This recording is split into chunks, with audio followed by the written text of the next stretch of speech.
वो अल्लाह जज्बात के ऊपर काबू नहीं ला सकता, रख सकता। और मैं आपके लिए हाथ जोड़ता हूं कि खुदा के लिए एक मर्तबा मेरे को मैच में लेके चलो। पाकिस्तान के खातिर अगर मैं ये हाथ नहीं काटा ना, इन लोगों के ऊपर अगर मैं छक्के नहीं मारे, तो ये आ जाओ, मैं आप लोगों के साथ ये हाथ काट देगा। खुदा के लिए इमरान साहब, आपके लिए भी मेरा ख्वाहिश है, मैं दुबई में रहता हूं, खुदा के लिए एक मर्तबा मेरे को मौका दे दो। इस इंडिया के लिए ना हेलमेट डालेगा और ना ग्लव्स डालेगा। इंशाअल्लाह इन लोगों को मैं सिखाएगा। ये पाकिस्तान का क्रिकेटर जो है, इन लोगों को मैं सिखाएगा। वल्लाह कसम खुदा के, इन लोगों ने मेरे को रोने पे मजबूर कर दिया है। ऐसा खेलते हैं कोई?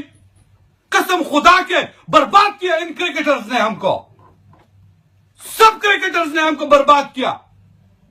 खुदा के लिए एक मर्तबा मौका दो मेरे को, खुदा के लिए एक मौका दो वजीर आजम साहब, मेरे लिए एक मर्तबा मौका दो। खुदा के लिए, आपके लिए मैं हाथ जोड़ता हूं वजीर आजम साहब, एक मर्तबा मौका दो मेरे को। अस्सलामु अलैकुम।